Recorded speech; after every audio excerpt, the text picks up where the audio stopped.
Our next topic is the critical role of true play for everyone for emotional wellness.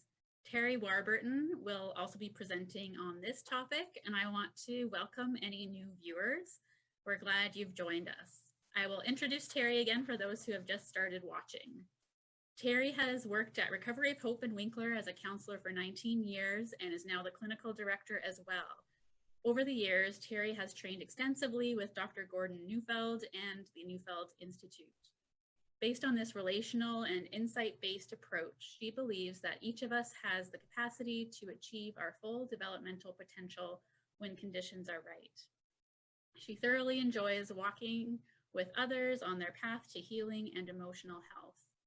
Terry and her husband own a commercial honey farm in Carman, and she has 3 young adult children. Terry, we're looking forward to your presentation on the critical role of play for everyone for emotional wellness. If you have questions for Terry, we will take time at the end for some discussion.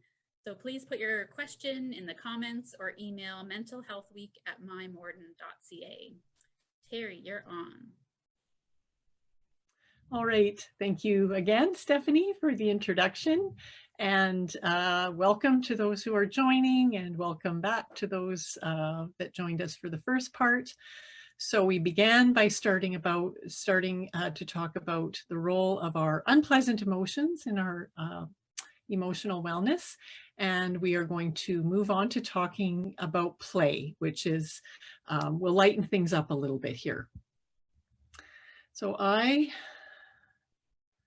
share my screen.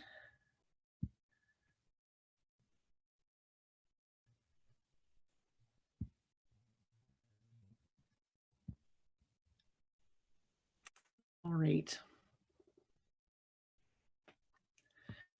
So I don't know about you, but I am very grateful for people who have a sense of humor. As we are in the midst of COVID-19 and all that that has meant for us over the last couple of months, I am glad to have moments in my life where there is something to laugh about. As summer arrives, do we dig out shorts or do we cut the legs off of our pajamas? Let's see who's really behind coronavirus. Now, I don't know, I wish I could see all your faces to see if any of you know who Pluto is, but I have come to really like Pluto. Pluto is this dog on the internet who brings these funny, encouraging, light messages to us in the midst of all this to help bring a smile to our face. And Pluto's owner, I guess, and I believe she lives in Montreal, she must be very creative. She must have found some playfulness and some play in her life to come up with these, because it does correspond with all that we're going through right now. So if you haven't heard of Pluto, you won't have to go very far in an internet search to find Pluto. But these are the kinds of things, these moments of being able to smile and laugh, give just little moments of play and enjoyment in our lives in the midst of things that maybe don't feel so fun and playful. So as we think about play and we think about the history of play, there is Sophocles and the live drama that used to happen, the tragedies and the comedies where the community would come together and plays would be acted out. Men in prison doing drama and acting, women dancing in prison, and Joseph Stalin and the Second World War. You know, what does he have to do with play, and how can this help us understand what play truly is at its core? Well, when I think about play, the first thing that usually comes to my mind is children playing. And we intuitively know that children are meant to play. That's what they're supposed to do. You know, and I think about when my children were younger and when they were engrossed in moments of play, it felt like, you know, that I didn't want to interrupt that. Something was happening. They were engrossed, they were engaged, they were in this space. And that's what play is. And play is definitely for children. It's definitely for animals. We can see playfulness in our pets, but play is for all of us. And if we go back to Greek culture for a second, these dramas that were acted out by community members on a regular basis, the themes would be drama. The themes would be tragedies. The themes would be comedies. And in the comedies, often the leaders and the politicians were made fun of and mocked. And these very leaders and politicians were actually in the audience. And this was okay. This was all okay. This was part of the culture. The plays were meant to move people emotionally to tears, to excitement, to sadness. A man by the name of Brian Daries has studied Greek theater. And it wasn't until him walking alongside his sister as she was dying that his eyes were opened to the real significance of these the Greek theater, and that it wasn't this pessimistic or fatalistic view, and it wasn't about despair, but it was actually giving voice to timeless human experiences, and it happening as a community, that this was a community experience that drew people together. It was, in a sense, a therapy that created connection. Men in prison and drama programs have the potential to transform people, to make them better people, by taking on different characters and working with others, to see different perspectives of people, of characters. Their emotions come back. They're moved by what they're doing. Some of them talk about how it changes them. And is that not what we want from people who go to prison, is for them to come out people who are more humane and more caring, and who will be productive in society. And so this part of Greek culture was such a significant part of helping all of them as a community. In the Second World War, under Joseph Stalin and Hitler, it was actually against the law to make fun of the government, to tell jokes about them. But that's what people did. I mean, they did it secretly and they did it privately, but it became a way of coping. People had to laugh. They had to connect with each other in the midst of this darkness that they were all going through. This was something that helped them. We need to laugh at dark times. When we can't change our circumstances, we need to find a way to cope. And the consequence of being caught was going to work camp, which usually ended up going to prison. So people risked that, but that happened so that people could cope during such a difficult time. Women in prison and dance programs where they, in dancing, in the movement, some women talked about healing from trauma, healing parts of themselves that they didn't even know existed before. Unexpected tears coming as they were moving and dancing. An unexpected connection that they had with the other women in the prison. And so when they would see each other in other contexts, there would be an automatic connection. So the dance program, these dance programs have the potential for transforming people. And the reality is that we all live in prisons of different sorts, things that keep us from, experiencing all that we want to experience. And so we need to find ways to move beyond that. And we often think that play is just for children.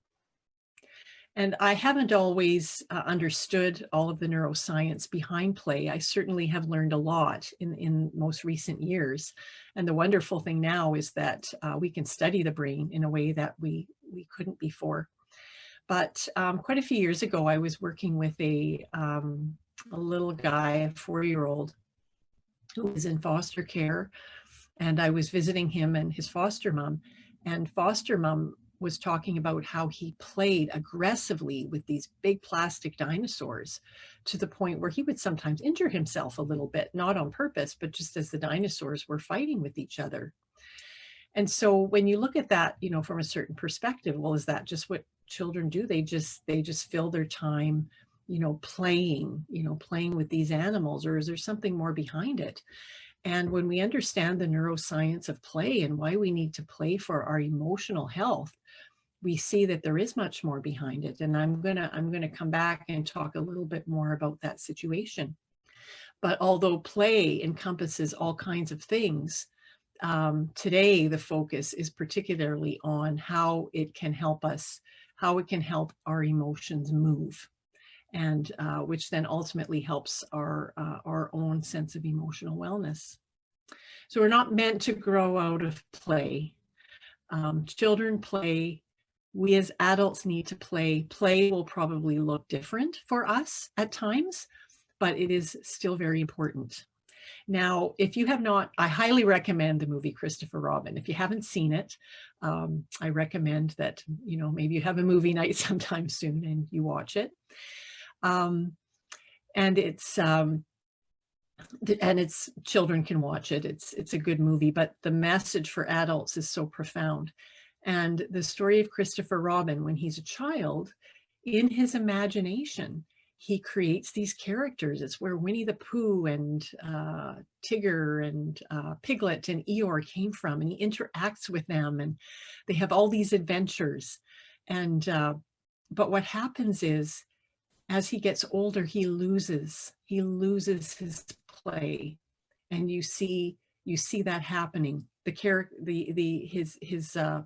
his Pooh crew disappear as he gets married and he has a job and he has all these big responsibility. Play just gets pushed out of his life.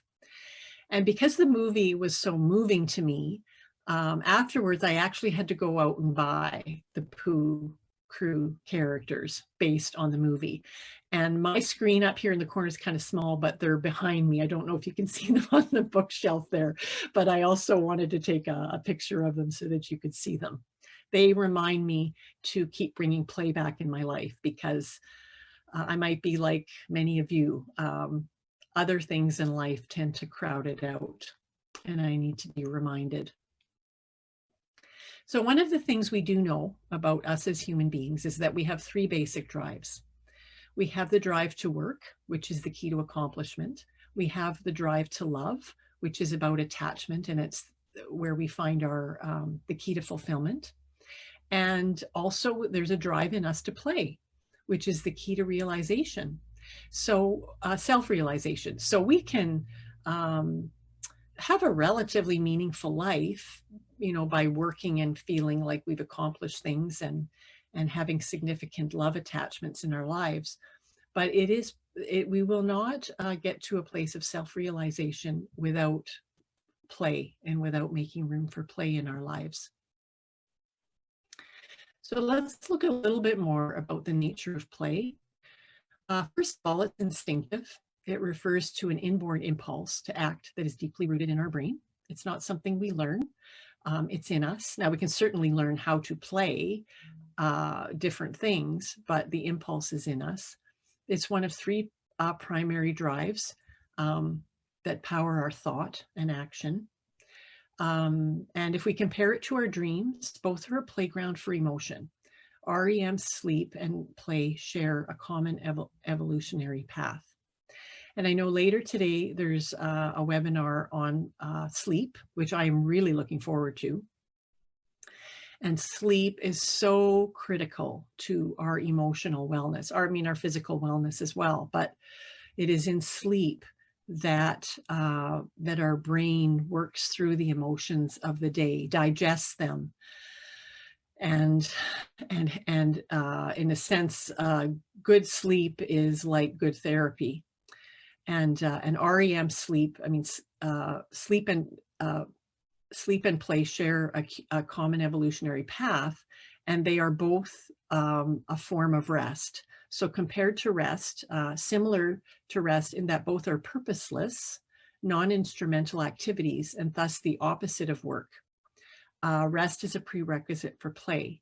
So when we're playing, when we're truly engaged in play, when we're awake, is actually the closest we get to sleep when we're awake, because it's activated rest, whereas sleep at night is rest. So play, of course, has been studied quite a while now. A person can get their PhD in play, in the topic of play. So it is a very important topic.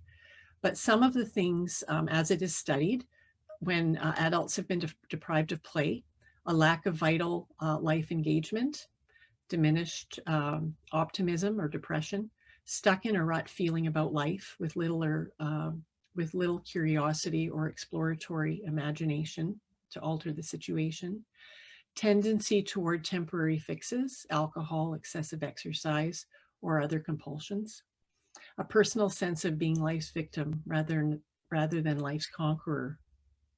So you can see that all of these things are very much connected to our emotional well-being, and how significant play is in relation to that.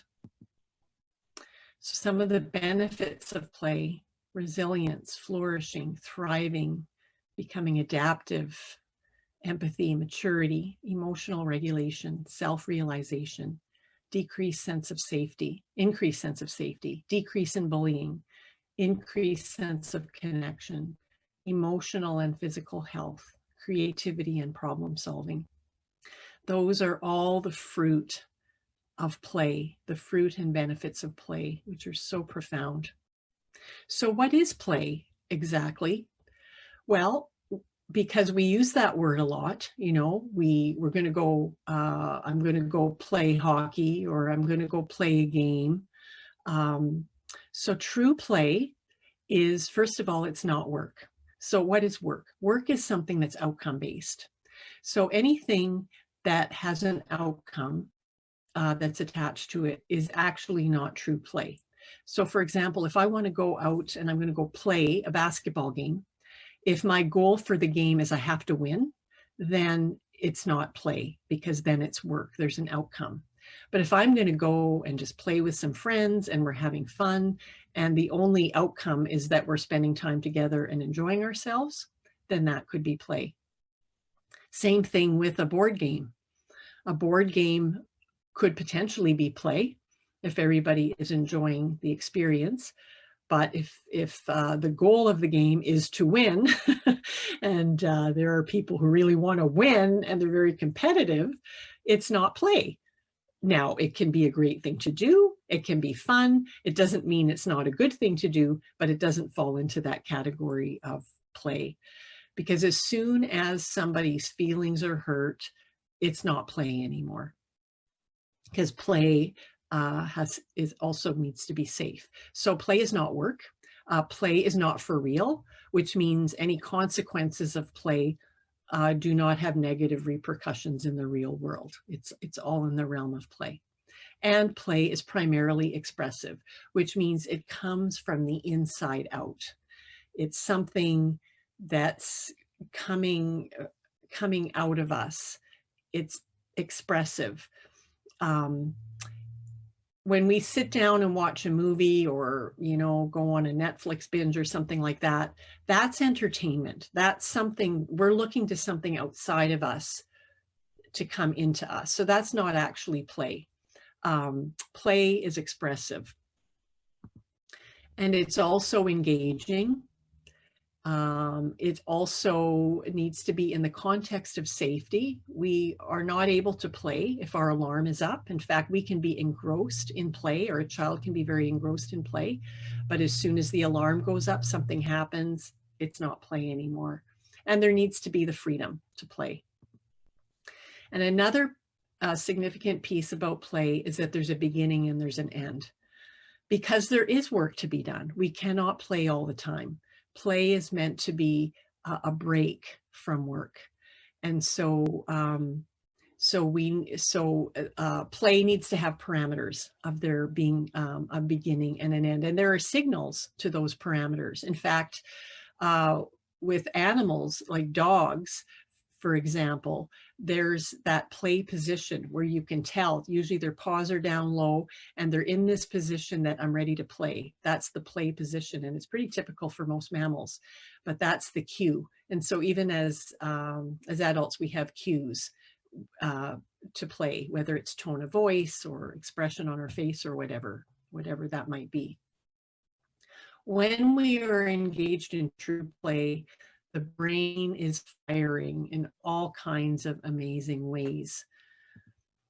And play it's like this bubble. It's this safe place where we can express, where expression comes out of us. And it is possible to experience true play in alarming environments. Like even in the midst of what's happening for us right now, we have lots of questions, and we're frustrated about things, and we've never experienced this before. But especially in times like this, we need to find those moments of play, because we're not going to get it all figured out. We're not going to have all the answers right now. But one of the things that needs to happen is our emotions need to move. And for all of us, I'm sure we've got all kinds of emotions in us that need to find some expression somewhere. And so as long as there's safety and the context is right, that play can happen. It doesn't matter what the context is. Laughter. I mean, isn't it infectious, to hear laughter? And it can feel so good to laugh. And even if a person forces themselves to laugh when something isn't funny, it's still therapeutic. I know there's such a thing as laughing yoga. I attended a workshop a little while ago. It was a laughter workshop, and so the facilitator would give us certain situations, and we had to do certain kinds of laughing.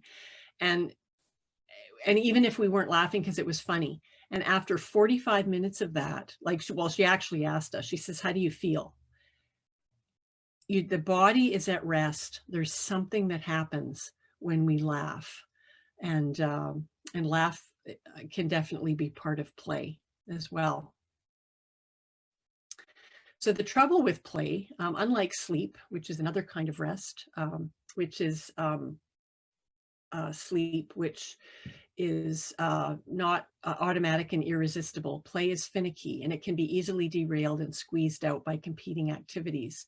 It requires a significant amount of free space, some psychological luxury, and sufficient relational support. Similar to sleep, however, we are not designed to function without it. So we do, once we have this awareness of how important play is, that it's not this frivolous thing, but it's actually going to help us heal, grow, and thrive, that we need to make room for it. And we need enough freedom from the pressure to produce and to perform. We need enough freedom from screen stimulation and entertainment. We need enough freedom from structured activity. And for many of us, some of the usual structures of our lives are no longer there, or we're not experiencing them right now. And we might be experiencing that we have time that we didn't have before. And so there may be more freedom from structured activity in our lives right now. Enough freedom from instruction and schooling. There needs to be enough freedom from work and responsibility to find spaces in our lives for play. So work is there, responsibilities are there, entertainment is there, but in the midst of that, we need to try to carve out these spaces in our lives. And play and depression are opposites. There is no playfulness in depression generally, and certainly no play with regards to the emotion of frustration.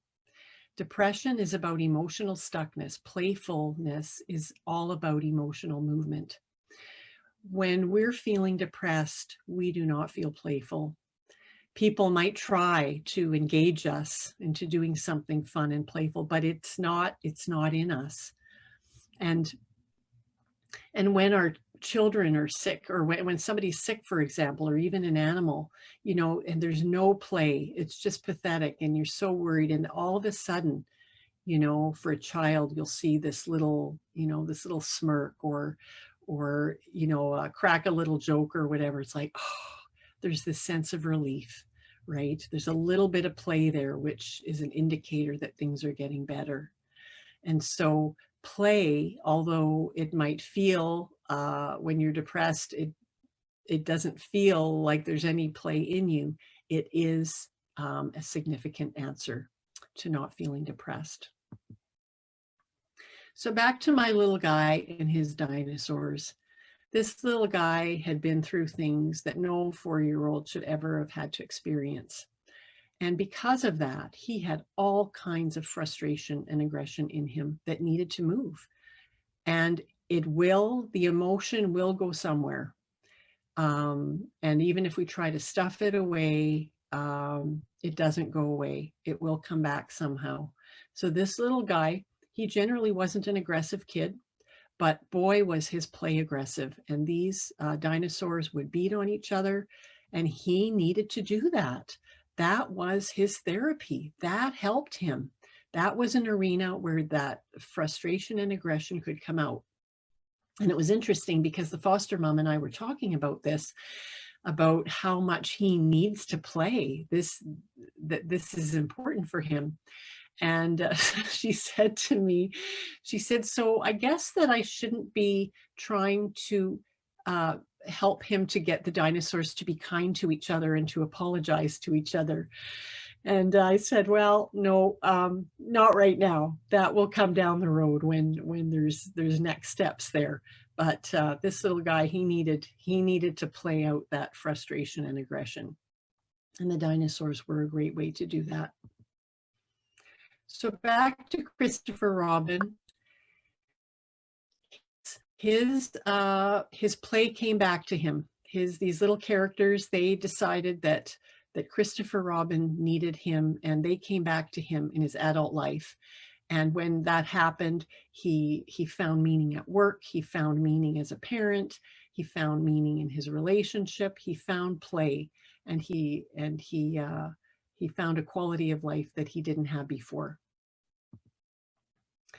So how do we find play in our lives? What does play look like? It can be as unique as each of us are. I'm going to just give you a few examples here, but the most important thing is for each of us to kind of figure out what our bent is. Where does our play come out, or where is it most likely to come out? So, for example, silliness. You know, silliness can be a break from life. Sometimes we might see silliness in a child and wonder where it came from. Like we might be asking them, you know, to do something, or have a serious question, and they have a silly response. And that can be quite frustrating for us as parents, because we're wondering where it's coming from. But that actually says something about what's going on in the child. And sometimes the silliness can kind of be a defense of something else that's going on for the child. But music. If you're musical, you might enjoy playing music. You might enjoy writing music. You might enjoy writing lyrics. Music and memory are so closely linked in our brains. We might listen to songs that match our feelings. So when we're down and feeling sad, we might be drawn to sad music, and that's okay. Sometimes that alarms us when we see that happening to someone else. We think that the music is bringing them down, but it might actually be the opposite. It might be they're feeling down, so they're finding music to match how they're feeling. And the same can be true with happier music. Teasing can easily disarm, can bring tension down. I remember, like, just in my family with my kids, being very cautious, of course, with teasing and humor, but the right timing could change the course of a conversation from something that was going to go really bad to something that worked out just fine. And so, but being very careful about it, because again, if teasing becomes hurtful and it's not fun, then it's not play anymore. Drama. I mean, why do kids love dressing up? You know, acting like different characters, you know, being Superman, or, you know, being some of these different characters, taking on different personalities. That is play. Art, line, shape, color, creating. That's not necessarily outcome based. It's the process of getting out what's inside. Movement, swinging, walking, skipping, dancing. Movement alone can get our emotions moving, can be very, very powerful. And writing, if you're a writer, again, these things, it has to be your bent. So if you're not a writer, then journaling isn't going to work for you. But if you are a writer, then writing can be profound. You know, I've talked to many people over the years whose journals, I think probably their journaling has saved their life. So much gets poured onto the pages of those journals. And for some of them, they never share any of that with anybody else. But being able to put into words, to get it out in an expressive way, can make a profound difference. So I would encourage each of you to think about what your bent is. And play doesn't have to take a huge time out of our lives. And sometimes we can just find ways to fit it into things that we're doing already. One of the things I do is I walk my dog twice a day through a river, a beautiful nature river trail. And that is one of my emotional playgrounds. If there is nobody around, depending on what is going on in me, those trees could tell you stories about how I'm feeling, and they could tell you what I've said and things that I wouldn't want you to hear. But it was expressive, it was safe. I wasn't hurting anyone else. Sometimes in our writing, we might be so frustrated or angry or hurt with what somebody has done to us, and it needs to go on paper, but it doesn't end up in the end hurting ourselves or someone else. And that's so important. And that's why play can be so important. It gives all of our emotions a place to go. The keys to true resilience: play can unlock an emotional journey which sets the stage for bouncing back. It's not about having the unpleasant feelings isn't the problem. It's, do they bounce back? Can we feel those feelings deep enough that they can bounce back? And where emotional conversion takes place while in a state of play, that's where that transformation can happen. Play can revitalize the spirit. It can change how we feel. And so I hope for each of you that you will find places in your life where you can play, where your emotions can come out to play.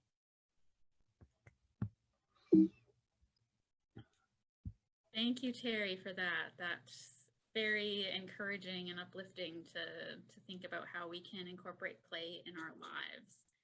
One question I had was, can competition be considered play if it is done in a playful manner? Well, really, it's really what's happening in the person. So if it's not primarily outcome based, and the competition, like that it's friendly, feelings aren't getting hurt, I definitely, there can definitely be a play aspect to that. But what can happen, I know, and I have felt this in myself when I've been involved in something that feels very fun and playful, then all of a sudden, like I'm losing or something. and then all of a sudden it's not play anymore. So I think, when you think about those parameters of play, the things that define what play really is, those can ebb and flow, but ultimately it really depends on what's happening in me. And that's sort of an energy. It's something that we feel.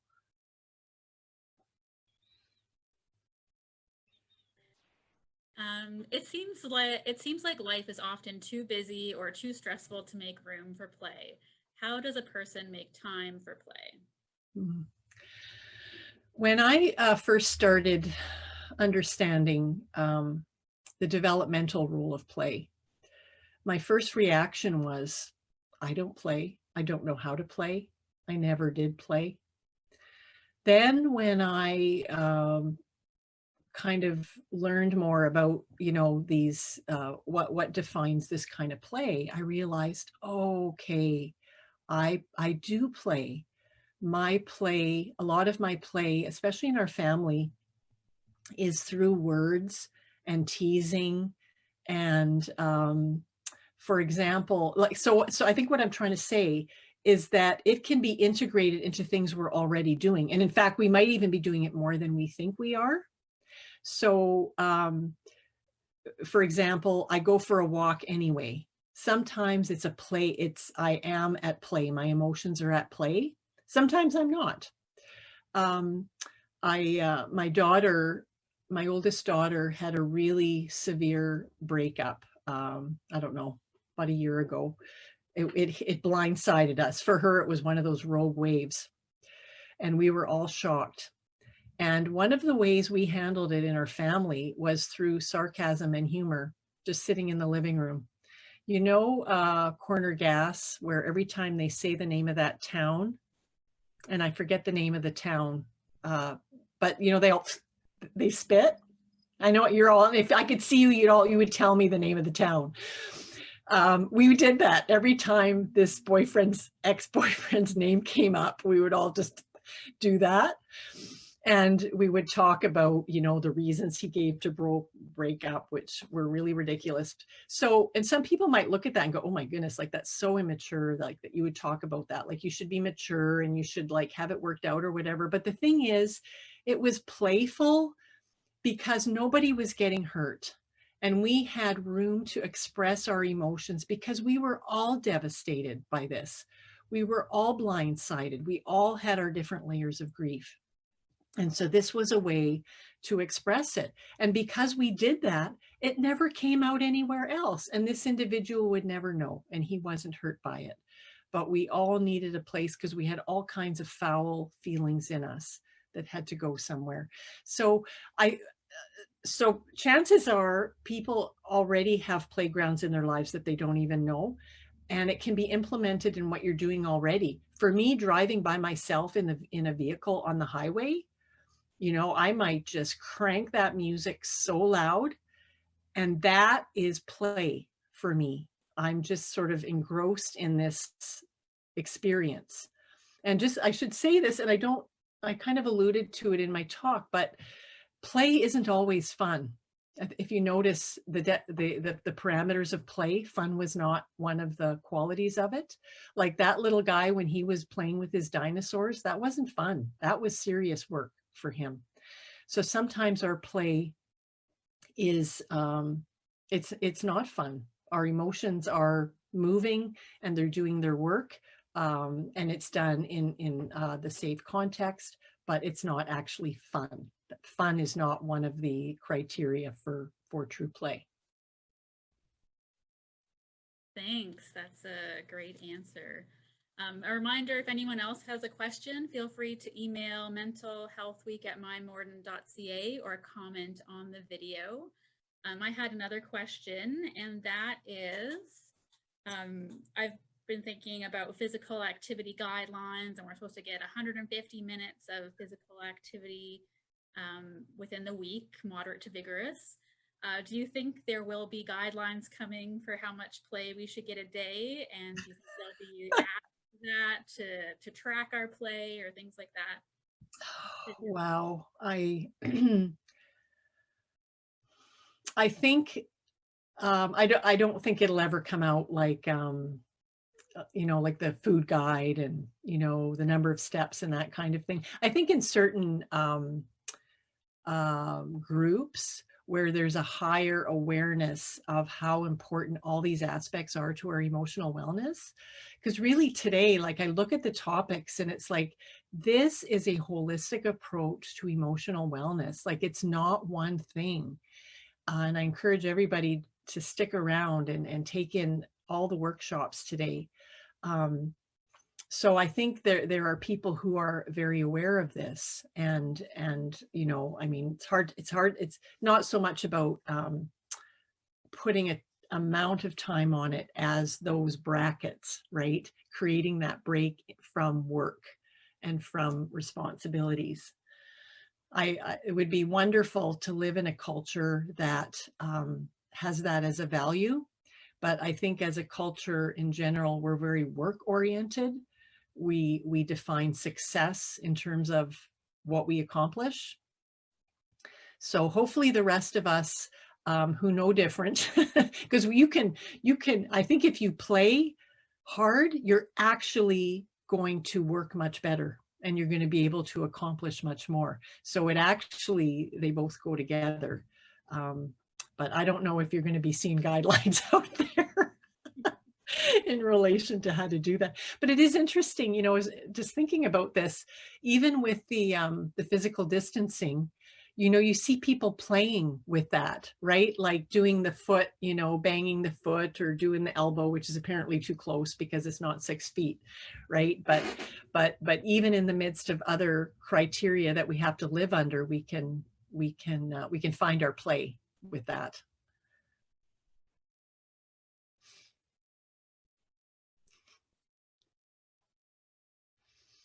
We had a good comment on Facebook there saying that if you were trying to reach a certain number of minutes of play per week, that would be working towards an outcome and might no longer play. And that is so true. That's a work-oriented culture coming out and wanting to meet guidelines. So that is very good. That's a really good point. Yeah, because then all of a sudden it's something you have to check off your list. Oh, did I play today? Yeah. So, but what we can do is we can plan and create the context. We can't, that we can do, that we can set as a goal. But we also hopefully can give ourselves grace that, you know what, today it just didn't work. That's part of it too. Yeah. I have another one here. What are some tips for opening oneself to play, moving past awkwardness and becoming comfortable with play? Well, I can really relate to that because I'm quite a self-conscious person. So actually sitting here doing this webinar is, I'll have to tell you, I've had to deal with some pretty uncomfortable feelings as this date has come closer. So yes, being a self-conscious person, start doing stuff by yourself. Just do it alone. Make sure the doors are shut. One of my daughters, when she was in high school, very, very studious, worked really, really hard on her studies, basically just had no social life when she was studying. Just in the middle of her studying, and I don't know, I guess she just felt it in her body. She had to do something. She would get up, she'd crank up the music. She did this alone in her room, and she would just have a mini dance party. Wasn't for very long, maybe a couple of minutes, and then she'd go back at it.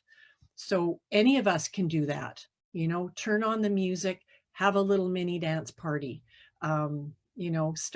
Just try to experiment when you're alone, making funny, goofy sounds, or if you have somebody that you really do feel safe with, you can try some playful things together. But you don't have to be with somebody else to actually to play. And so those would be some of the things that I would recommend.